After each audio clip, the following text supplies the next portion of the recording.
नमस्कार. गुरुच्या गप्पा या विशेष कार्यक्रमात मी तुमचं मनापासून स्वागत करतो.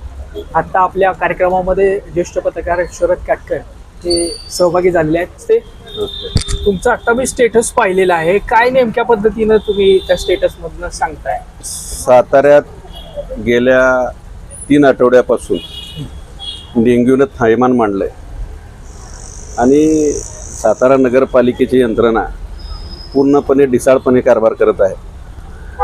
ही बाब मी सातारा नगरपालिकेचे मुख्य अधिकारी अभिजित बापट साहेब यांच्या कानावर घातली. वास्तविक 3 आठवड्यापूर्वी एका हॉटेलमध्ये काम करणाऱ्या कर्मचाऱ्याचा डेंग्यूने निधन झालं आणि त्याचा मृतदेह बिहारला पोहोचवण्याची वेळ आली. ही बाब सांगून देखील रोज फवारणी चालली, एवढ्याच पद्धतीचं त्यांचं वक्तव्य आम्हाला ऐकायला मिळतंय. वास्तविक फवारणी चालली तर धुरांनी कुठे आहेत? धूर तरी दिसला पाहिजे. म्हणजे कागदोपत्री फवारणी चालली का काय, अशा पद्धतीची आता शंका यायला लागलेली आहे. 10 ते 15 दिवसापासून साताऱ्यामध्ये सातत्याने पाऊस पडत आहे. रेड अलर्ट सुद्धा प्रशासनानं जाहीर केला होता. आता आपत्तीचा व्यवस्थापन कायद्याची ज्यावेळेस आपण अंमलबजावणी करत असतो तर आज लोकांच्या आरोग्याला मोठ्या प्रमाणामध्ये प्रश्न उपस्थित झालेला आहे. म्हणजे डासांची एका बाजूला उत्पत्ती आहे तर आरोग्य यंत्रणेकडून कुठेही धूर फवारणी होत नाहीये, रस्त्यांना खड्डे पडलेले आहेत. आणि तुम्ही म्हणताय त्या पद्धतीनं तुमचा जो स्टेटस आहे अत्यंत बोलका असा स्टेटस आहे, मार्मिक आहे. त्या अनुषंगाने काय सांगाल की नेमकं आता काही लोक मारायची वाट बघायची आहेत का? नाही, ह्यात कसं आहे की दोन्ही राजांनी लक्ष घातलं पाहिजे. खासदार श्रीमंत छत्रपती उदयनराजे असतील किंवा बाबा महाराज असतील, त्या दोघांनी संबंधित यंत्रणेला बोलावून वरवर चुचकारून उपयोगाचं नाही, तर त्याचा खोलवर अभ्यास करून खरंच माणसं दूर करतायत का धुराच्या नावाखाली धूर काढत फिरतायत हे बी शोधलं पाहिजे ना. बरोबर आहे. म्हणजे तिथं जायचं, हजेरी लावायची, धुरांना घ्यायचं पळायचं, ते पुन्हा दुसऱ्या दिवशी सकाळी यायचं, अशा परिस्थितीत होतंय. मी आजपर्यंत एवढा साताऱ्यात हिंडतो, मला कुठलीही यंत्रणा दूर करताना दिसले. म्हणजे मी पाट्याचा सुद्धा हिंडतो, सकाळी सुद्धा माझा हिंडत असतो आणि दिवसभर माझं पायानंच चालणं असते. त्यामुळे यंत्रणा कुठेतरी दिसली पाहिजे ना, ती कार्यरतच नाही. म्हणजे कागदोपत्री यंत्रणा चालली. खरं तर मग ह्या गोष्टीसाठी म्हणजे पेठेतले जे कोण नगरसेवक असतील, आता जरी त्यांच्याकडे कार्यभार नाहीये पण त्यांची ही जबाबदारी नाहीये का? कसं आहे, प्रशासनाच्या हातात गेल्यावर नगरपालिकेच्या कामात ते हस्तक्षेप करत नाहीत. पण हे बरोबर आहे, पण एक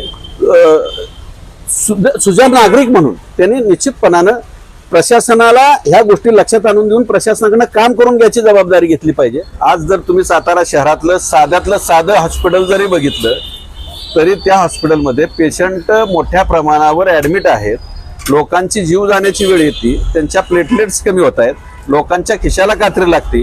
पण सातारा नगरपालिकेचं जी यंत्रणा आहे आरोग्य विभागाची, ते अत्यंत ढिसाळपणे काम करते. आणि ह्या पद्धतीनं लोकांच्या जीवनाशी खेळायचं उद्योग जो नगरपालिकेने मांडलाय तो लवकर जर थांबला नाही तर ज्या पद्धतीनं कोरोना काळात नगरपालिकेला यंत्रणा म्हणजे माऊलीच्या स्मशानभूमीत उभी करायची वेळ आली होती, ती तशी वेळ यायला साताऱ्यात ह्या डेंग्यूने वेळ लागणार नाही. एका बाजूनं मलेरियाची साथ आहे, दुसऱ्या बाजूनं डेंग्यूची साथ आहे. लोकांचे लाखो रुपये यात जात आहेत, मात्र धड लोकप्रतिनिधी लक्ष द्यायला तयार नाहीत आणि नगरपालिकेची यंत्रणा काम करत नाही. पण आता सगळा कारभार प्रशासनाच्या हातात आहे. हो, आहे ना, प्रशासनाच्या हातात. सातारा शहरामध्ये एवढ्या पेठा आहेत, तुम्ही म्हणताय ती एक गोष्ट खरी आहे. आज रस्त्यांना खड्डे पडलेले आहेत, त्याची डागडुजी कुठे गेली नाही, डासांची उत्पत्ती त्याला कारण ठरत आहे. स्वच्छता विविध ठिकाणी कुठेही झाल्याचं पाहिलं माहित नाही, मात्र त्याचे पैसे बऱ्याच वेळा निघालेल्या गोष्टी समोर येतात. याबाबत काय तुम्ही सांगता? काय झालंय, शासनाचं धोरण असं आहे, यापूर्वीची जर यंत्रणा बघितली तर नगरपालिकेची यंत्रणा असायची. आता राजकीय नेत्यांनी कार्यकर्त्याचे जे पोट भरायचा धंदा चालू केलाय, ते शासनाच्या धोरणानुसार ते ठेकेदारी पद्धतीवर गेलं. आणि ते ठेकेदारी पद्धतीवर ठेकेदारानं कागदोपत्री 50 कर्मचारी दाखवायचे, प्रत्यक्षात ते 5 सुद्धा कामावर नसतात. अशा पद्धतीमुळे हे सगळं घडतंय. आणि दुसरं ह्यात महत्वाचं असं आहे की डेंग्यू हा जरी साताऱ्यात सगळे दवाखाने हाऊसफुल असले तरी शासनाच्या कागदावर डेंग्यू साताऱ्यात नाही, हे मी जबाबदारीने सांगतो. कारण डेंग्यूची साथ आली म्हटलं की यंत्रणा तेवढ्या प्रमाणावर त्यांना अलर्ट करावी लागते. हे सगळं दुखणं वाचवण्यासाठी डेंग्यू दाखवत नाहीत. माझ्या जवळचा एका कर्मचाऱ्याला बिहारी कर्मचाऱ्याचा मृत्यू झाला, हा डेंग्यूने झाला. त्याच्या प्लेटलेट कमी झाल्याचे रिपोर्ट आजही आहेत आणि डेंग्यू शिवाय प्लेटलेट्स रक्तातल्या कमी होत नाहीत. पण कागदोपत्री मात्र हा डेंग्यू दाखवला जात नाही. मग शासकीय कर्मचारी, शासकीय अधिकारी हे सगळे हातात हात घालून काम करतायत. हा माझा आरोप आहे. त्यांनी चांगल्या पद्धतीनं साताऱ्यात यंत्रणा उभी करावी. माणसांना आर्थिक जे झळ बसती त्याच्याबरोबर माणसांच्या जीविताशी जो खेळ चाललाय हा थांबवावा, एवढीच माझी नगरपालिकेला यंत्रणेला खरं तर विनंती आहे. तुम्ही तुमच्या पेठेमध्ये एक अभिनव स्पर्धा घेतली होती. त्या स्पर्धेची या निमित्तानं गुरुच्या गप्पांमध्ये पुन्हा एकदा आठवण येते. तुम्ही एक स्पर्धा घेतली होती. हा, जुना दवाखाना तो घोरपडे वकार असा त्या रस्त्याचं काम होत नव्हतं नगरपालिकेकडनं. खड्डे प्रचंड पडले होते आणि पडल्यानंतर असंच शासकीय यंत्रणेला म्हणजे नगरपालिकेच्या यंत्रणेला मी सांगून थकलो होतो. एक दिवस मी त्या स्पर्धेत अशी स्पर्धा लावली होती की सगळे नगरसेवक म्हणजे त्या भागातले नगरसेवक यांची तिथे मॅरेथॉन लावणार होतो आणि त्याला पंच म्हणून आमदार शिवेंद्रसिंह राजे भोसले आणि खासदार उदयनराजे भोसले यांना पंच म्हणून मी निमंत्रित करण्याच्या अशा बातम्या केल्या होत्या आणि त्यामुळं पुन्हा तो रस्ता करून देण्याचं आश्वासन मला आमदार साहेबांनी दिल्यानंतर मी ते थांबवलं. पण पुन्हा 3 आठवडे ते काहीच त्याच्यावर हालचाल नाही. म्हणून मी म्हटलं की रस्त्यावर पडलेली जी खडी होती त्याच्यामुळे आम्हाला पुन्हा त्रास व्हायला लागला. म्हणजे खड्ड्याचा त्रास कमी होत होता, त्याच्या दुप्पट आम्हाला खडीचा त्रास व्हायला लागला. मग खडी नगरपालिकेच्या दारात टाकतो असं सांगितल्यानंतर तो रस्ता झाला. तो रस्ता एवढा चांगल्या क्वालिटीचा झाला की पुन्हा 6 ते 7 वर्षात त्याला एकही खड्डा पडलेला नव्हता. त्या तशा पद्धतीच्या क्वालिटीचा, कारण 6 इंचाचं खडीकरण होतं. मी उभं राहून ते 6 इंच करून घेतलं होतं आणि त्याच्यावर 2 इंचाचं खडी म्हणजे 1-1.5 इंचाची खडीकरण होतं. ते करून घेतल्यामुळं 7-8 वर्ष त्या रस्त्याला अजिबात डागडुजी करावी लागली नाही. अशा पद्धतीचं अशा क्वालिटीचं काम साताऱ्यात होतंय का नाही हा सातारकरांना संशोधनाचा विषय. म्हणजे त्याबाबत मी बोलणं म्हणजे बोलणारा वाईट होतो. म्हणजे साताऱ्यात किती रस्त्याची कामं चांगली होतात. आपण एक सुज्ञ नागरिक म्हणून बोलणं हे आपलं प्रत्येकाचं. म्हणूनच मी मागाशी म्हणालो की ज्या प्रभागातले नगरसेवक असतील जरी आता त्यांच्याकडे प्रशासकीय कामकाजामुळे लक्ष देता येत नाहीये, हस्तक्षेप करता येत नाहीये, मात्र आपल्या पेठेतल्या नागरिकांसाठी आज तुम्ही म्हणताय जे हॉस्पिटल फुल्ल झालेत ते निश्चितच धक्कादायक गोष्ट आहे. दुसरं असं आहे की तुम्ही प्रशासकीय राजवट आहे म्हणून ठीक आहे म्हणता ना, प्रशासनाच्या हातात सगळा कारभार आहे. पण आज जर बघितलं आजी माझी नगरसेवक सगळे बिलं काढायला मात्र नगरपालिकेत आहेत. हे तुम्ही नाकारताय का? कुणाची बिलं नाहीत? म्हणजे कार्यकर्त्याचं बिल असलं तर तुम्ही येता. मग ह्या गोष्टी तुम्ही लक्षात आणून दिल्या पाहिजे ना लोकांच्या, की बाबा साताऱ्यात आमच्या पेठेत 100 पेशंट आहेत, आमच्या पेठेत 25 पेशंट आहेत. म्हणजे हे काम तरी प्रशासनाला जेवढा तुम्ही हक्कानं बिलं काढायला सांगता तेवढा हक्कानं तुम्ही लोकांच्या आरोग्याच्या लक्ष घातलं पाहिजे. डीडीटी किती टाकली? आज 4 दिवस पाऊस आहे म्हणून ठीक आहे ना, या 4 दिवसाच्या पावसाचं सोडून द्या तुम्ही. पण त्या पूर्वीचा इतिहास असा होता की पाऊस पडायचा जायचा, पाऊस पडायचा उघडायचा, त्याच्यामुळे डासांचं प्रमाण वाढलं. त्या काळात सातारा नगरपालिकेनं किती डीडीटी टाकली? की मुळात हाच तर महत्वाचा मुद्दा आहे की नगरपालिका आरोग्य विभागाची यंत्रणा ही काम करताना एकूण वाढत्या नागरिकरणामध्ये ती तोकडी पडते. कर्मचाऱ्यांची त्या प्रमाणामध्ये असलेली संख्या निश्चित स्वरूपामध्ये कमी आहे. मात्र यामध्ये प्रशासनाला सहकार्य करण्याची जी भूमिका आहे, यंत्रणा कमी असं तुम्ही म्हणता ना, स्वच्छतेला तुम्ही ठेकेदार ठेवलेत ना, असं नाही ना. ठेकेदार पद्धतीने तुम्ही स्वच्छता दिली, त्यांची सगळी जेवढी कामगार आहेत ना ते कामगार जरी कामावर आले तरी यंत्रणा व्यवस्थित चालेल. पण ते आहेत का नाहीत हे कोणी बघण्याचं काम आहे. बरं, ते बघणारा जो यंत्रणा आहे त्यांच्यावर राजकीय दबाव आहे, त्यामुळे ते बघू शकत नाही. हे आम्हाला दिसतंय ना. तर म्हणूनच हा निश्चितच हा सातारकरांच्या जिव्हाळ्याचा जो मुद्दा आहे.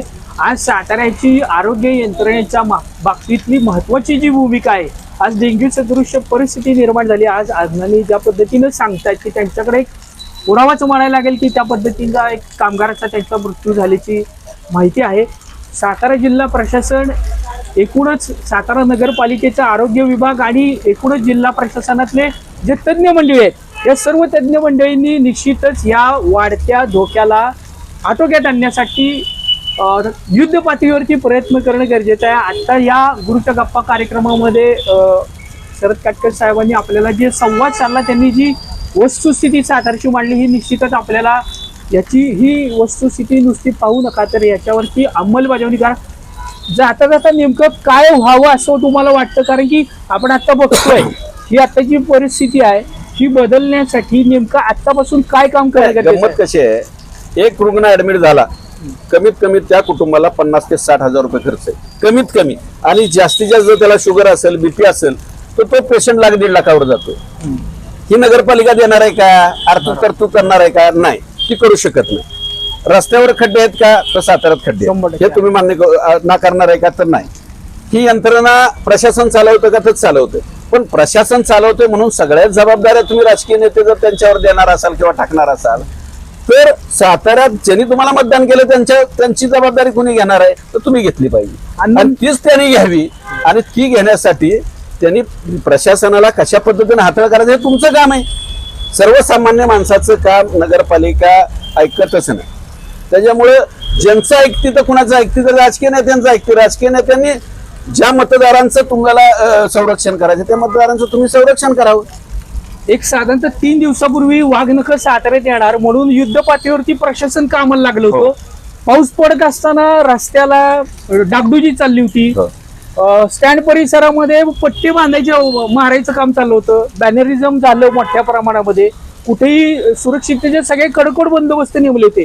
या ठिकाणी त्यांना तिथं काम करावंसं वाटतं प्रशासनाला. आणि इथं एवढी संख्या वाढते, आरोग्याच्या दृष्टीने लोक तुम्ही म्हणताय त्या पद्धती ह्या गोष्टीकडे कशा पद्धतीने बोलायचं? कसं आहे की मुख्यमंत्री येणार म्हणल्यानंतर जिल्ह्याचं प्रशासन हलतं. हा रस्ता पीडब्ल्यूडी साताऱ्याचा एक म्हणजे विचित्र प्रकार आहे. हा जो मुख्य रस्ता आहे हा पीडब्ल्यूडी कडे आहे. बघा आता गंमत, येतो कुठं? तर सातारा शहरात. हक्क कुणाचा? पीडब्ल्यूडी कडे.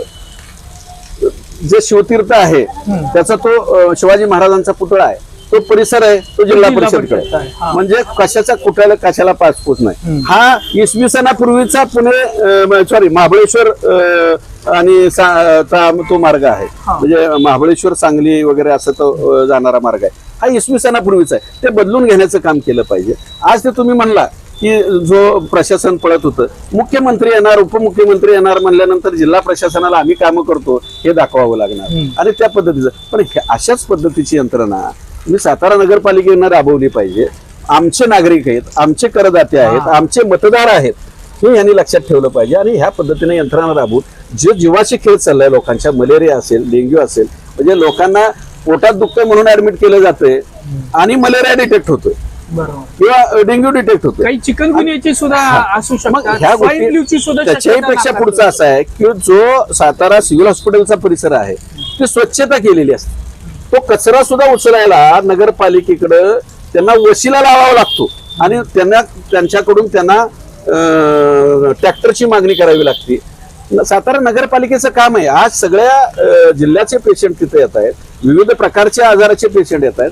तिथला कचरा उचलण्याचं देखील त्याच पद्धतीनं काम झालं पाहिजे. मला तुम्ही पेशंटचा सलाईनची बाटल्या असेल, इंजेक्शन असेल हे उचलू नका, पण अन्य कचरा जो पडतो ती उचलण्याची जबाबदारी सुद्धा नगरपालिकेनं घ्यावी असं मला तरी वाटतं. नक्कीच आता आपण ज्या मुद्द्यांवरती चर्चा करत होतो, खरं तर याची सुरुवातच अण्णांच्या स्टेटसवरून झाली.